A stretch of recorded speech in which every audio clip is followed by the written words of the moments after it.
Olá, o programa TV em Revista está no ar e traz um resumão dos principais acontecimentos da maior Assembleia Legislativa do país. Uma solenidade aqui no Parlamento comemorou os 16 anos da Associação Fala Mulher, que protege vítimas de agressões domésticas. A Associação Fala Mulher celebrou 16 anos de atuação no enfrentamento à violência contra a mulher e garantia dos direitos humanos. O evento aconteceu no auditório Franco Montoro da Alesp e contou com a presença de autoridades e militantes da causa. A partir de 1995, comecei a fazer trabalho com as mulheres e, na verdade, nasceu com um trabalho com mulheres na região. Criamos a Casa Sofia, né, que era ligado à Paróquia Santos Mártires. E através disso foi criado o primeiro Centro de Defesa e Convivência da Mulher, conveniado pela Prefeitura através da Secretaria de Assistência e Desenvolvimento Social.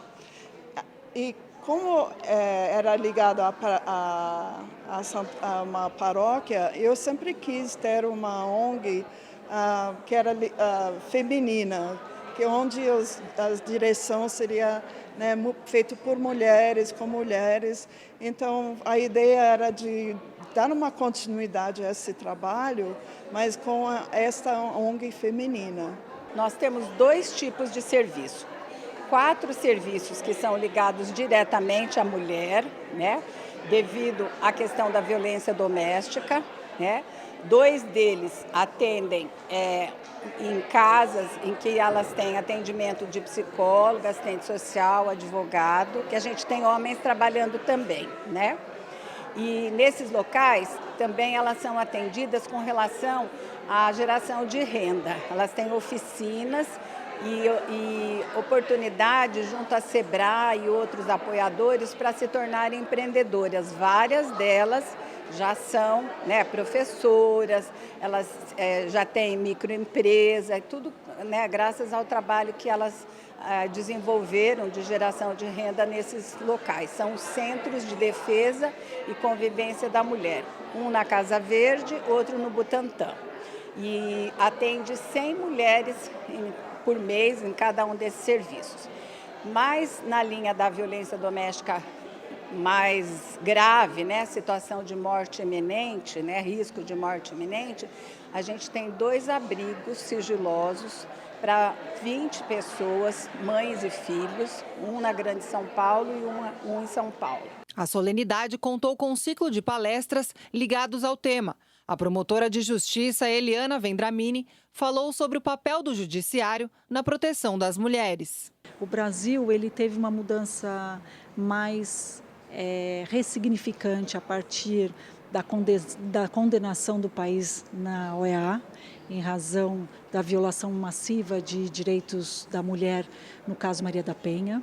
E isso movimentou o legislativo e os demais poderes constituídos a efetivamente legalizar a busca pela igualdade. E isso contaminou aos poucos, no bom sentido, o Poder Judiciário, podendo trabalhar melhor a questão do acolhimento, que é tão bem feito através de organizações não governamentais como a Fala Mulher, o trabalho de prevenção e aí o seu trabalho também bastante forte, parafraseando o caso Maria da Penha, na repressão.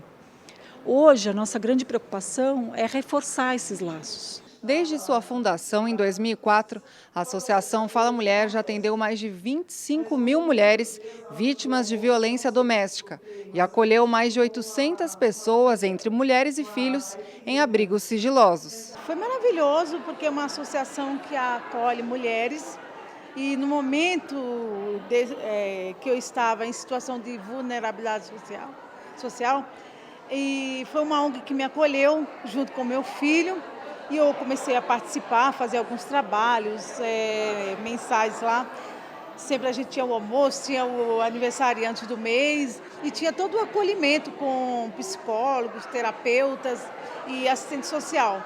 E quando eu entrei na associação, eu estava desempregada, não podia mais pagar nenhum aluguel. Então eu tinha a opção, ou de procurar um emprego ou ir para a rua. E de imediato, assim como quando eu entrei na associação, eles conseguiram uma recolocação no mercado de trabalho e eu fui trabalhar no Fórum João Mendes, né, na 5ª Vara Civil, né. É um trabalho de serviços gerais lá, mas era muito gratificante e foi que eu consegui não ir morar na rua e alugar um quarto com meu filho e dar continuidade à minha vida. O encontro teve o apoio da deputada doutora Damares Moura, do PSDB, que tem como uma das pautas principais do mandato o enfrentamento ao abuso e violência contra mulheres, crianças e idosos. E atualmente é coordenadora da Frente Parlamentar de Combate à Violência Doméstica. Primeiro eu quero destacar, não é, a importância dessa entidade que está aqui hoje celebrando seus 16 anos de existência, que é a ONG Fala Mulher. Eles realizam um trabalho extraordinário porque não só ele é de acolhimento, de atenção à mulher vítima de violência, como é uma rede de proteção a essa mulher. Eu tive, inclusive, a alegria de encaminhar uma emenda parlamentar de R$100 mil para fortalecer, não é, o desenvolvimento do trabalho que essa entidade tão séria desenvolve. A fundadora está aqui, Suzana, já deu depoimento dela, não é? A presidente hoje é de Viges, que é uma mulher comprometidíssima, não é, com o tema do combate à violência contra a mulher. Bem, este é um assunto com o qual eu me relaciono há pelo menos 12 anos, desde que eu integrei, como uma das organizadoras, a campanha Quebrando o Silêncio, que é uma campanha da Igreja Adventista e é uma campanha mundial que está presente de uma maneira mais forte nos países da América do Sul há 17 anos, não é? E começando a fazer este trabalho de estimular as mulheres a denunciar, não é? Foi que eu me envolvi mais intensamente com a defesa da mulher e com o combate à violência doméstica e familiar. Tanto é que eu tive a alegria também de criar a Frente Parlamentar de Combate à Violência Doméstica e Familiar. É a mais desafiadora, porque é uma violência silenciosa. É aquela que nem a autoridade policial pode agir, porque não sabe onde ela está acontecendo. A Agência Nacional de Energia Elétrica, ANEEL, informou que a bandeira tarifária continuará verde em março, isto é, não haverá cobrança extra na conta de luz este mês. Segundo a ANEEL, em fevereiro, os principais reservatórios de hidrelétrica do Sistema Interligado Nacional apresentaram recuperação e, para março, a previsão é de manutenção da condição hidrológica favorável. Com mais hidrelétricas para atender a demanda por energia, cai a necessidade de acionamento de térmicas, o que deixa a energia mais barata. O sistema de bandeiras tarifárias sinaliza o custo de geração de energia. O objetivo é informar aos consumidores quando este custo aumenta e permitir que eles reduzam o uso para evitar pagar uma conta de luz mais cara. A Prefeitura de São Paulo publicou no Diário Oficial o edital de parceria público-privada dos piscinões, a PPP de reservatórios de águas das chuvas. A concessão valerá por 33 anos. De acordo com a Prefeitura, o objetivo da PPP é a manutenção e conservação de 4 piscinões já existentes, com ampliação de sua capacidade.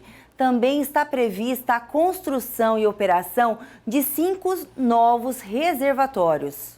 Segundo o edital, será vencedora a empresa que apresentar menor valor de contraprestação mensal máxima a ser pago pela Prefeitura. O montante previsto é de R$ 2,9 milhões. O vencedor deverá investir na substituição de bombas, implantação de centro de controle, desassoreamento, vigilância e instalação de comportas. A Comissão de Segurança Pública e Assuntos Penitenciários realizou reunião com finalidade de deliberar sobre 22 itens da pauta, entre eles a segurança das testemunhas de crime no estado de São Paulo. A Comissão de Segurança Pública e Assuntos Penitenciários fez nesta quarta-feira a primeira reunião de 2020, com a finalidade de deliberar sobre 22 itens da pauta. Um dos projetos aprovados pelos membros da comissão foi o que institui o sigilo de dados de vítimas, testemunhas e policiais. Com índices alarmantes de policiais mortos na porta de suas casas, o autor do projeto, o deputado Sargento Nery, do Avante, acredita que a iniciativa deve resguardar a segurança dos policiais e familiares e também vai permitir que as vítimas façam denúncias sem expor a própria segurança. Isso é um problema muito sério e aonde a criminalidade busca o endereço do policial, em inquéritos policiais, nos processos. Porque nós temos advogados bons e também temos advogados ruins. E temos também funcionários públicos que disponibilizam esses endereços. Então esse projeto foi para resguardar tanto o policial como a família do policial. Eu fiquei muito feliz porque houve um embate muito grande na CCJ, mas nós entramos em acordo, construímos um texto e foi aprovado lá e agora, hoje, na Comissão de Segurança Pública. É uma grande vitória para o setor de segurança pública. Com 25 anos de experiência na Polícia Civil, o deputado delegado Olim do Progressistas, que também é o presidente da comissão, afirma que esse é um projeto essencial para a segurança de policiais e de vítimas de crimes. Você vê que às vezes a pessoa vai na delegacia e tem medo de reconhecer um bandido, tem medo de falar. Assim ela é protegida, ela sabe que ninguém vai chegar onde ela está e vai continuar com a proteção até no fórum, que também o fórum você coloca ela na proteção, as testemunhas. Eu acho importantíssimo e foi com louvor, tanto é que foi votado direto, não teve ninguém pedir voto nominal. O projeto 251 de 2019 vai seguir a tramitação pelas comissões permanentes da Casa, até estar pronto para ir à votação no plenário da Alesp. A gente vai para um rápido intervalo, mas voltamos daqui a pouco.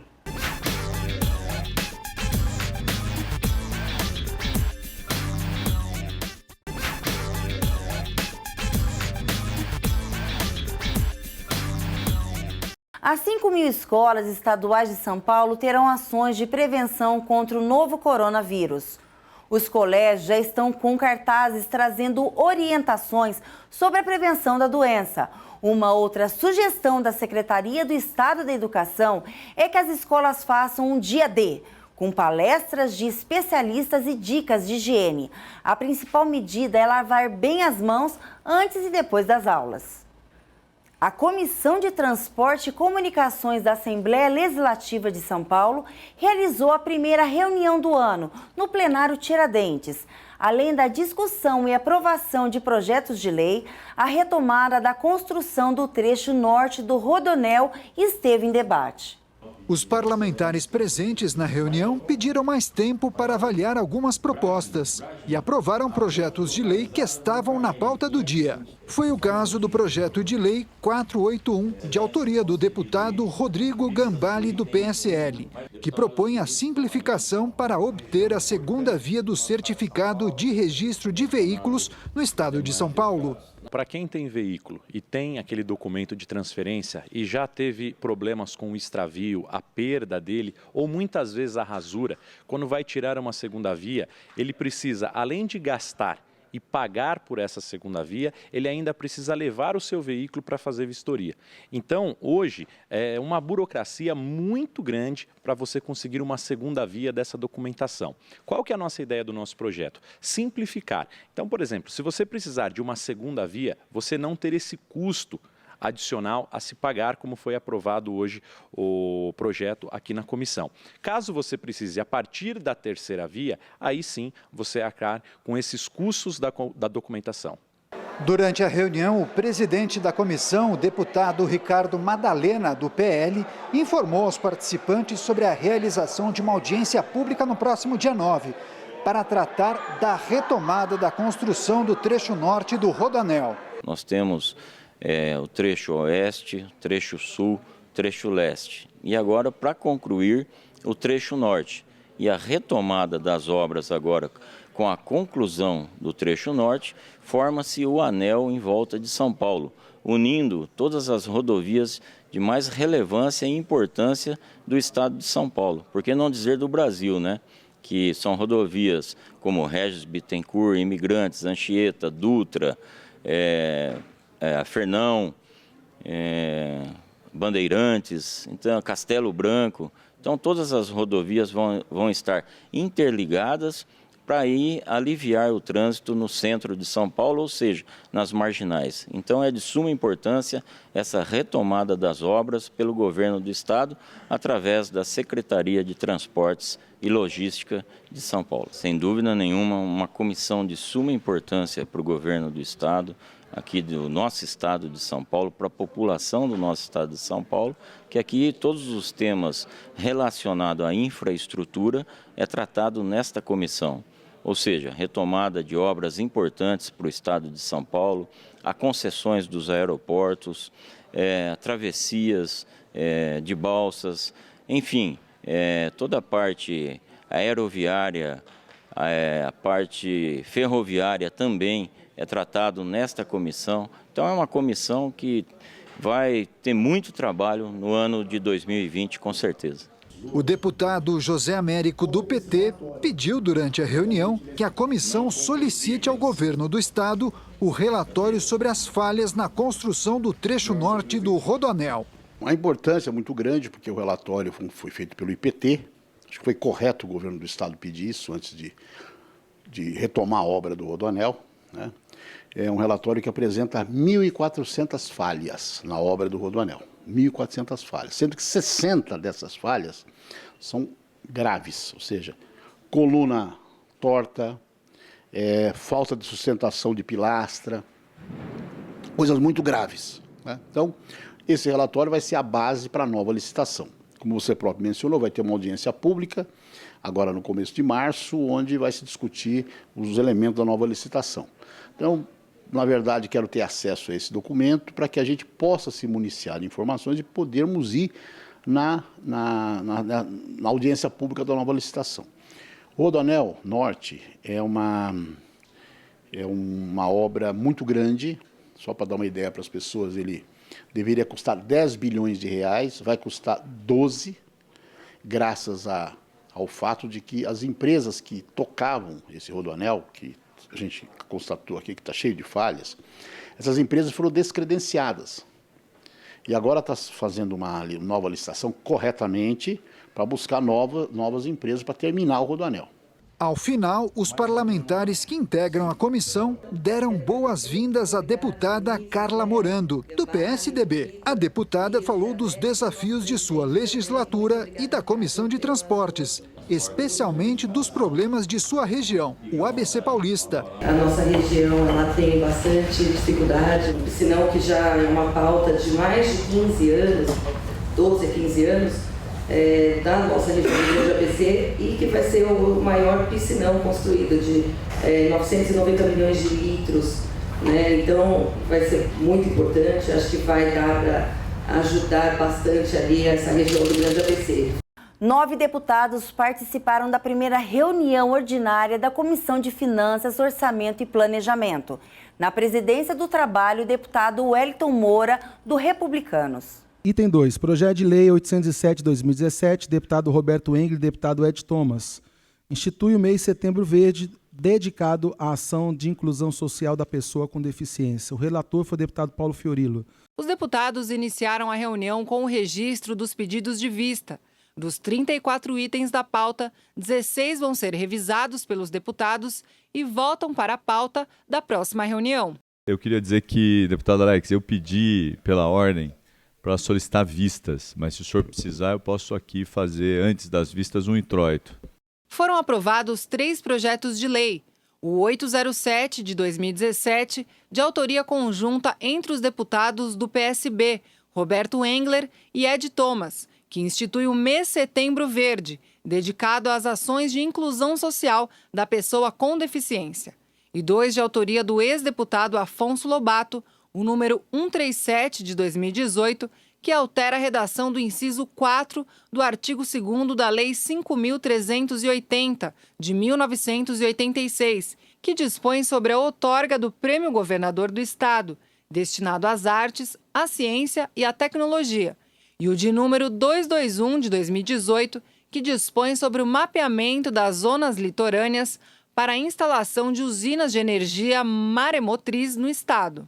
A presidência dos trabalhos foi passada para o deputado Estevão Galvão, do Democratas, para a votação do projeto de lei de autoria do presidente da comissão, o deputado Wellington Moura, do Republicanos, que dispõe sobre os estabelecimentos de uso coletivo, inclusive os restaurantes, que impuserem restrições relativas aos trajes de seus frequentadores, a fim de que informem suas regras de vestimenta por meio de placas ou banners perfeitamente visível nas entradas destinadas ao público e de aviso ostensivo nas páginas principais dos sites que mantiverem e nas mídias sociais que utilizarem. Depois de muita discussão, o projeto de lei recebeu o pedido de vista. Senhor presidente, eu não tenho aqui qual é a emenda que foi apresentada pela CCJR. Como o deputado Alex foi o relator, queria só fazer uma consulta ou pedir o projeto para que a gente pudesse ter clareza do que nós vamos apreciar. Deputado presidente Estevão Galvão. Parlamentares visitaram o IPT, o Instituto de Pesquisas Tecnológicas em São Paulo. A ideia foi conferir de perto os projetos mais importantes de inovação do Instituto. O presidente da Comissão de Ciência, Tecnologia, Inovação e Informação, o deputado Sérgio Vitor do Novo, veio até o Instituto de Pesquisas Tecnológicas conhecer o projeto IPT Open Experience, que vai conectar startups, pesquisadores e órgãos de governo. Nós temos laboratórios que são de última geração. Existe uma lei chamada 13.243, que é a lei da inovação, lei do marco legal da inovação, e que a gente usa em cooperação junto com outra lei, 13.303, que é uma lei que, tudo bem, você pode ser aberto, mas você tem que me mostrar muita transparência, você tem que me mostrar muita comunicação, você tem que ter uma coisa que o pessoal chama hoje de compliance. Então você tem compliance e você ousa, tem ousadia com a inovação. Então a gente pensou o seguinte, o governo do Estado de São Paulo pensou o seguinte, como é que você consegue disponibilizar toda essa estrutura para a sociedade? Mas não só a sociedade encomendar, não só as empresas encomendarem projetos, mas será que elas não podem utilizar esses recursos todos, que são públicos, dentro da lei, respeitando todas as restrições envolvidas com aspectos de economia criativa, de economia baseada em pesquisa de alto valor agregado. Então, será que você não pode compartilhar esses espaços? Aí surgiu a ideia do CIT, que é o Centro Internacional de Tecnologia e Inovação. E dentro desse espaço todo, a gente pensou, vamos começar essa estrutura dentro do IPT, que já tem esses laboratórios. O IPT Open busca disponibilizar o campus da instituição para que empresas utilizem seus laboratórios e também montem seus centros de pesquisa e desenvolvimento no próprio instituto. Vamos abrir também espaço para que empresas nascentes, pequenas empresas, startups, elas possam também desenvolver, usar esses laboratórios para desenvolver uma coisa chamada hardtech, que é diferente do software, do digital. Você precisa dos equipamentos, você precisa de laboratório, você precisa de saber. Na minha apresentação eu mostro o significado entre o valor o valor do utensílio, tá bom? Eu mostro claramente a ideia. Mas basicamente o que a gente quer, se eu pegar um conjunto de metal, polímero e vidro, que é a maioria das peças, é isso aí, seu microfone, seu smartphone, tudo isso aí, o seu fogão de casa, o seu carro, é polímero, vidro e metal, né? Se eu pegar todos esses três materiais e dividir certinho por massa, eu vou conseguir $5 o quilo dessa sucata. Só para referência, o fogão que você tem na sua casa, ele vale $8 o quilo. O automóvel que você veio dirigindo para cá, ele vale $15 o quilo. O automóvel mais caro do mundo vale $3.000 o quilo. O seu smartphone vale $3.000 o quilo. 65 sacos de soja vale um smartphone. Agora, um satélite vale $55.000 o quilo. Se eu pegar o satélite, o seu smartphone, o carro caro, o carro barato e o fogão e jogar num precipício, todos eles vão valer $5 o quilo. Portanto, inovação está na capacidade de um povo em desenvolver conhecimento tal, com competência técnica, e dessa competência técnica entender quais são as demandas da sociedade. Então a gente forma pessoas e utiliza o saber, utiliza as demandas da sociedade.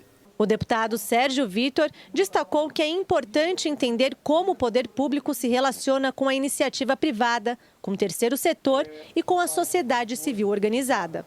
A gente viu na apresentação como que isso está se dando, os desafios jurídicos, até porque esse é o primeiro modelo que está sendo realizado aqui no Brasil, então com certeza vão ter muitos desafios, a gente tem que aprender, e como legisladores, para a comissão, o mais importante é a gente fazer leis que não atrapalhem o desenvolvimento, que dê segurança jurídica para quem está atuando e para que a gente não barre desenvolvimento de novas tecnologias, novas soluções. Então, estar inserido nisso aqui é importante para a gente, reforço sempre, ser legisladores melhores, né? Quando a gente tem tanta coisa, tanta tecnologia, tanto investimento feito, é importante que mais empresas possam utilizar. Às vezes tem laboratórios, equipamentos, recursos ociosos e tem que ter uma segurança jurídica para empresas compartilharem, mesmo sendo públicas e privadas. Ele falou bem, né, o .com e o .gov, para que a gente possa se relacionar sem nem maiores desafios jurídicos, porque isso no Brasil ainda é um tabu. Então esse compartilhamento é importante para a gente fazer o nosso investimento chegar mais longe. O subsecretário de Ciência, Tecnologia e Inovação da Secretaria de Desenvolvimento Econômico do Estado de São Paulo, Marcos Vinícius Souza, também falou sobre o assunto durante o evento. A gente tem muita responsabilidade nisso que o Jefferson falou, de transparência e de legalidade, porque a gente está sendo o primeiro no Brasil a usar o que a nova lei estabeleceu. Então, como pioneiros, a gente tem que tomar todo o cuidado, porque a gente vai servir de modelo depois. Isso já está acontecendo. A gente tem recebido muita demanda de outros órgãos públicos, de outros estados do país, para entender, e aqui é de São Paulo mesmo, para entender como é que a gente replica esse modelo que a gente está fazendo aqui para fora. Mas só foi permitido graças à Lei de Inovação, que a gente está totalmente ancorado, e também a Lei de Inovação Paulista e Decreto Paulista de Inovação. Para a Assembleia Legislativa, eu estava conversando com o Sérgio, como a gente está fazendo isso pela primeira vez no Brasil, provavelmente muitos dos aprendizados que a gente vai ter, a gente vai precisar da ajuda de vocês depois para mudanças regulatórias, para facilitar isso para depois outros usarem. Porque como a gente está fazendo a primeira vez e encontrando todas as dificuldades por ser o primeiro, isso vai gerar muito aprendizado que depois a gente gostaria muito de passar para a Comissão de Ciência e Tecnologia para sugerir aos senhores que consiga tornar esse processo que a gente está fazendo aqui mais fácil de ser replicado por outras instituições de São Paulo. Após a palestra, houve uma visita às instalações dos laboratórios do Instituto. O IPT é uma das maiores instituições de pesquisa no Brasil. Atualmente é vinculado à Secretaria de Desenvolvimento Econômico do Estado de São Paulo e há mais de 120 anos colabora para o processo de desenvolvimento do país. Todo o urbanismo das cidades, toda a construção e adequação de uma população em habitats, o IPT ele tem um papel importantíssimo. Então, análises de obras, análises de construções, do que o pessoal chama de obras de arte, por exemplo, viadutos, estradas, pontes, toda essa parte de construção, o mundo do concreto, o IPT ele é muito ativo. Só que lembre-se que as pessoas vão para esses habitats entre árvores e concreto, e tijolo, e estrada, e saneamento. Então, cuidar desse entorno da população também. Só que, às vezes, em função do crescimento desordenado, ocorrem situações de emergência, como a gente relata, toda grande chuva, o que acontece. Então, o IPT também tem uma relação muito forte com a defesa civil. De modo, inclusive, os nossos escritórios do IPT relacionados com a defesa civil estão dentro da defesa civil. Então, o IPT tem essa função de tentar trazer para as cidades o bem-estar social. O TV em Revista vai para um rápido intervalo e voltamos já já.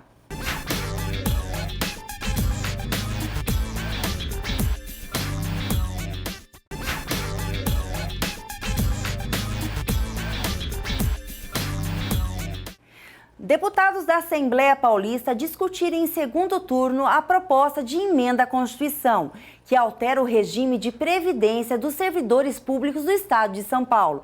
Confira a reportagem. Deputados da Assembleia Paulista discutiram em segundo turno a proposta de emenda à Constituição que altera o regime de previdência dos servidores públicos do Estado de São Paulo. Logo na entrada da Assembleia, o protesto dos servidores públicos tomou conta de parte da Avenida Pedro Álvares Cabral. São Paulo vai parar pra reforma não passar! Durante toda a manhã, os corredores do parlamento ficaram lotados. Os servidores públicos chegaram cedo e não faltaram protestos. A Polícia Militar fez a segurança reforçada do plenário Juscelino Kubitschek, onde aconteceu a votação. Os primeiros a discursar foram os deputados de oposição, que criticaram o projeto do governo.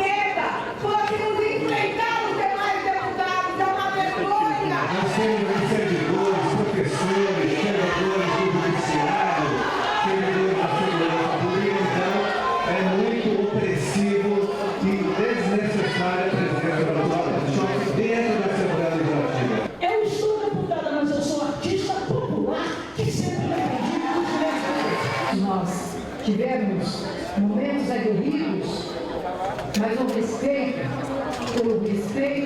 que o senhor dá para o funcionalismo público do Estado de São Paulo. A votação em segundo turno da proposta de emenda à Constituição número 18/2019 modifica o regime de previdência dos servidores públicos do Estado.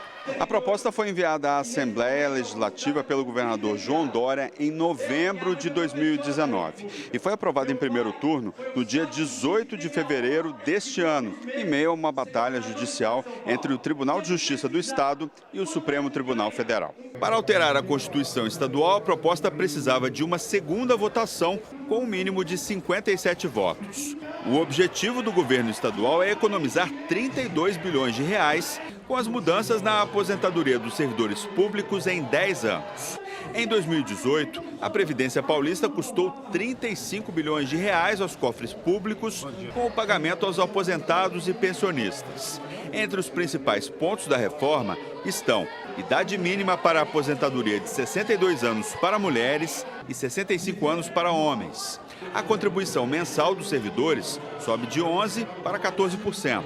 As regras de aposentadoria dos servidores estaduais se equiparam com o padrão nacional e mantém a aposentadoria especial para policiais e professores. Os professores devem ter no mínimo 25 anos de contribuição e a idade de aposentadoria será de 57 anos para mulheres e 62 anos para homens. Já os policiais, homens e mulheres, podem se aposentar com 55 anos de idade, desde que tenham no mínimo 30 anos de contribuição.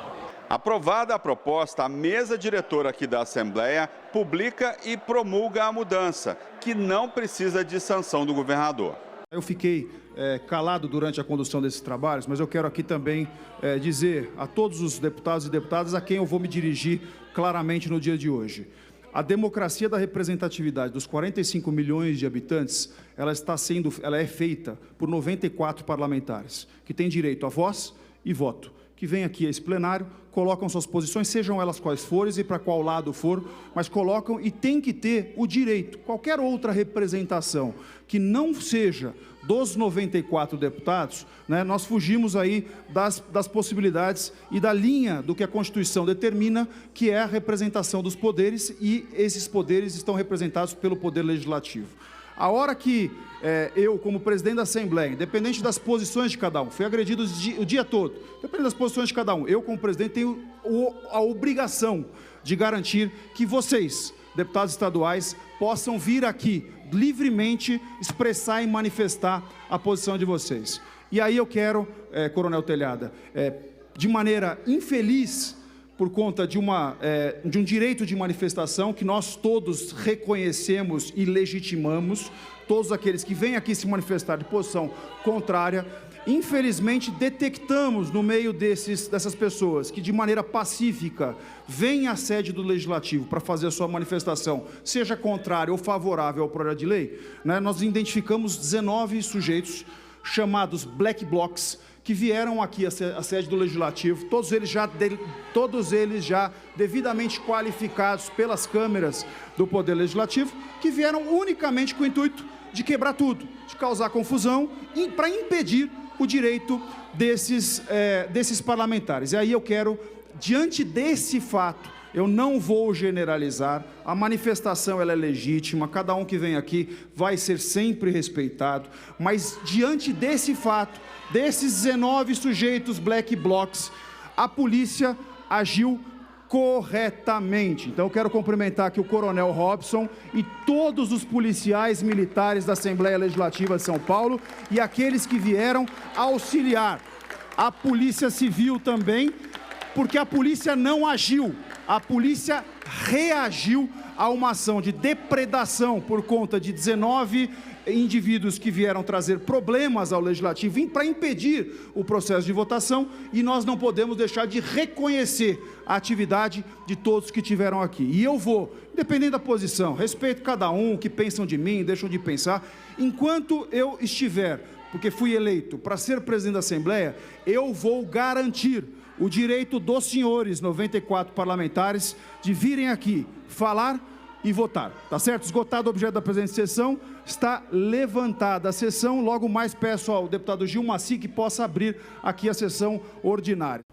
E o presidente da Assembleia Legislativa, Cauê Macris, convocou uma coletiva para falar sobre a aprovação da proposta de emenda à Constituição 18 de 2019, que trata do regime de previdência dos servidores do Estado de São Paulo. O parlamentar do PSDB lamentou que algumas pessoas tenham se envolvido num grande tumulto. Por 59 votos a favor e 32 votos contrários, a PEC 18 foi aprovada no segundo turno da votação no plenário Juscelino Kubitschek. O presidente da Assembleia Legislativa, deputado Cauê Macris, recebeu jornalistas para a coletiva de imprensa.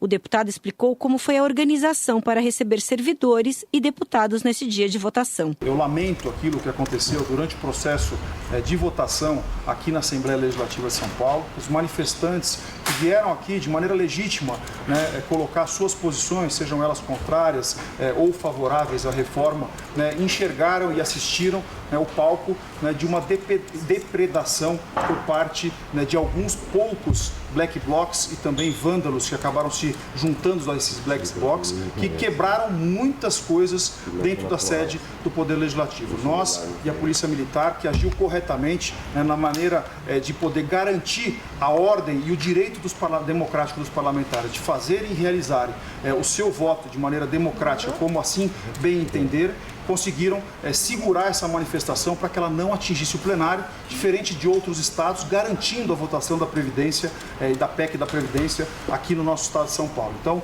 a gente tem que lamentar, a Polícia Militar já tem as imagens de todos esses delinquentes que acabaram depredando patrimônio público, e nós vamos buscar a qualificação de cada um deles para que eles possam, inclusive, ressarcir aquilo que está sendo feito pelo Poder Legislativo, de poder contabilizar todo o gasto daquilo que foi quebrado no dia de hoje.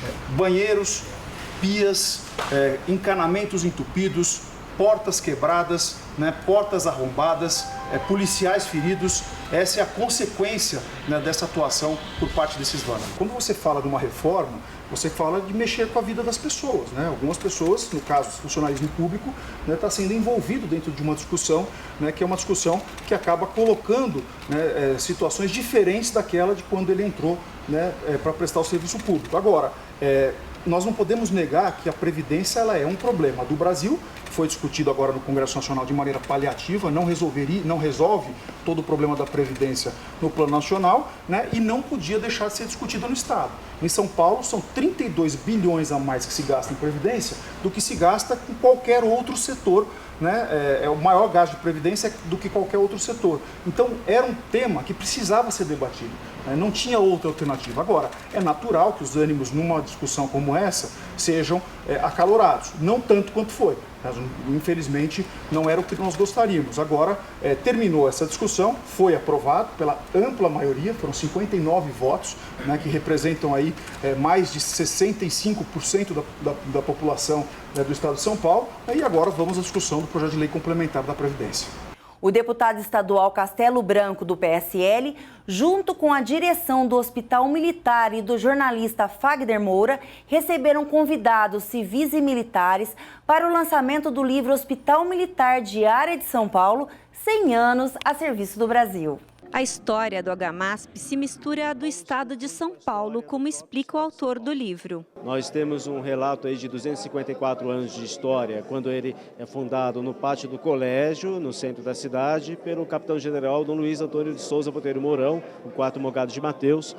E a história começa a mudar um pouco mais lá para o meio do século XIX, quando passa a subordinação totalmente militar dentro do Exército, ainda no período do Império. E, enfim, em 1920, é inaugurado aqui no Forte Cambuci, onde nós estamos. Antigamente chamava Morro da Pólvora. O hospital tem participação na Revolução de 24, na Revolução de 32, onde foi um hospital de evacuação médica dos feridos da Revolução Constitucionalista de 1932 e também no resgate dos feridos do edifício Joelma. O Hospital Militar funciona aqui no bairro do Cambuci há 100 anos. Mas a história do maior hospital militar da América Latina começou antes, começou há 254 anos. Eles foram a primeira unidade de saúde do estado de São Paulo. Hoje, eles possuem uma capacidade de 70 leitos e mais de 3.000 atendimentos por mês. Apoiador do livro e também do Hospital Militar, o deputado estadual Castelo Branco esclarece que, muito embora o hospital seja mantido com verbas federais, a Assembleia Legislativa sempre esteve presente e tem papel importante na sua história. A história da Assembleia Legislativa de São Paulo, que é de 1834, se cruza com a história do Hospital Militar do Exército, que é de 1766. São duas histórias que vêm, se convergem e hoje estão aqui juntas, marcando mais uma vez um momento histórico do hospital mais antigo do estado de São Paulo. Em 1766, a guarnição militar de São Paulo, da então Vila de Piratininga, monta um hospital para atender a guarnição. Vai passando por diversas fases, até que em 1920 ele vem para esse local e, portanto, o livro de hoje faz um resgate desses 100 anos e, evidentemente, da outra história que ficou para trás. E a Assembleia Legislativa de São Paulo tem um papel importante porque os terrenos, ajuda financeira, advogados, apoio político também corroboraram para esse momento. O general Marco Antônio Amaro dos Santos, comandante militar do Sudeste, também prestigiou o evento e falou da importância do hospital no Brasil e em toda a América Latina. Várias clínicas e várias residências médicas que têm dado uma relevância grande a esse hospital militar diária. A área odontológica aqui, né, especialmente na área de implantodontia, é uma referência dentro do Exército.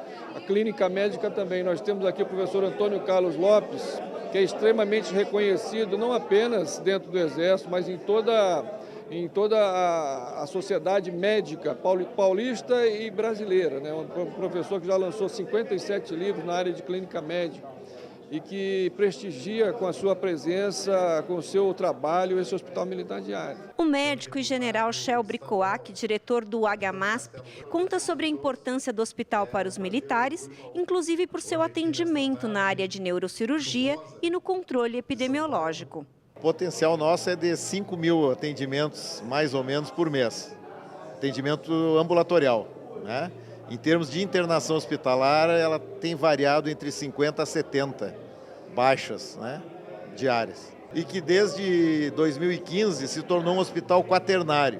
O que é um hospital quaternário? É um hospital que, além de cuidar da alta complexidade médico-hospitalar, também se dedica a ensino e pesquisa. Então hoje nós temos 4 residências médicas oficializadas pelo Ministério da Educação e Cultura, uma delas a de neurocirurgia, urologia, anestesiologia e clínica médica. todas com reconhecimento também das sociedades das especialidades. No caso da neurocirurgia, nós somos o único hospital do Exército Brasileiro, dos 28 hospitais que o Exército tem, que possui residência em neurocirurgia. E nós temos um microscópio neurocirúrgico chamado Leica nível 6, que foi comprado pela CEBW, que é a Comissão do Exército Brasileiro em Washington, nos Estados Unidos, e que é o único de toda a América Latina. Nós temos esse microscópio desde 2016. Então ele nos dá a capacidade de fazermos alguns tipos de cirurgias que ninguém mais tem condições de fazer no Brasil inteiro. O Instituto do Legislativo Paulista, o ILP, disponibiliza uma série de cursos abertos e gratuitos para a população neste mês de março. Entre os assuntos, palestras sobre democracia no cotidiano, relações internacionais e a reconfiguração da política global. Para se inscrever e conhecer todos os temas, basta acessar a página do ILP no portal da LESP, al.sp.gov.br/ILP. E o programa TV em Revista fica por aqui. E você pode conferir tudo novamente no nosso canal do YouTube. Até a próxima semana.